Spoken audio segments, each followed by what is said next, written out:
பிள்ளைங்க பெற்றோர்களோடு கருணை உள்ளவர்களாகவும் இருக்கணும், அன்புள்ளவர்களாகவும் இருக்கணும். அதையும் சொல்லி கொடுக்குறாங்க இந்த மார்க்கத்தின் பெருமக்கள்.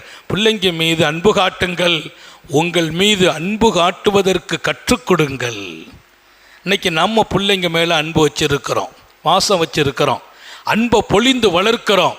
பிள்ளைக்கு ஒன்றா நம்ம தாங்கலை. ஆனால் ஒரு தப்பு பண்ணுறோம். என்ன தப்பு? நம்ம பேரில் அந்த பிள்ளைங்க அன்பு காட்டக்கூடியவர்களாக அவர்களுக்கு நாம் பயிற்சி கொடுக்காம வளர்த்துறோம். நாளைக்கு நம்மை மீறி அவன் நிற்கிறான், நம்மை எதிர்க்கிறான், நம்ம சொல்லு கேட்கறது இல்லை, நமக்கு மாத்தமாக நடக்கிறான்.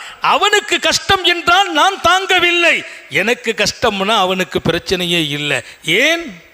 நீங்கள் எவ்வளவு அன்பை அவன் மீது சொரிந்தீர்களோ பொழிந்தீர்களோ அவ்வளவு தூரம் உங்கள் மீது அன்பு பொழியும் வாழ்க்கையை நீங்கள் கற்றுக் கொடுக்க மறந்துட்டீங்க. நான் அடிக்கடி பிள்ளைங்களுக்கு சொல்லி கொடுக்கறது, எம்மங்க வா, வாப்பா உன் மேலே அன்பு வச்சிருக்கேன், வாப்பா மீது நீ வைக்கிற அன்பு, இந்த உலகத்தில் எந்த தவறும் நீ செய்யக்கூடாது. நீ தவறு செய்தால் அல்லாஹ் இடத்தில் நான் குற்றவாளி. பிள்ளைங்க தவறு செய்தால் அல்லாஹ் பெற்றோர்களை கேட்பான் என்றார்கள் நபிகள் நாயகம் ஸல்லல்லாஹு அலைஹி வஸல்லம். ஏன்? உன் வளர்ப்பு சரியில்லை.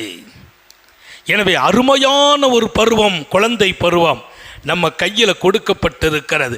குழந்தை இல்லாதவர்களிடத்தில் கேட்டு பாருங்கள், குழந்தையின் அருள் விளங்கும். பிள்ளை இல்லாதவர்களிடத்தில் கேளுங்கள், பிள்ளைகளின் பாக்கியம் விளங்கும். இன்றைக்கு நம்முடைய பிள்ளைகளை நாம் எப்படி வளர்க்கிறோம் என்பதில் கவனம் செலுத்துங்கள். ஒரு பெரிய தலைமுறை சமூகத்தில் கை நழுவி போயிட்டாங்க. இளைஞர்கள் ஒரு பெரிய கூட்டம் எங்கோ சறுக்கி போயிருக்கிறார்கள்.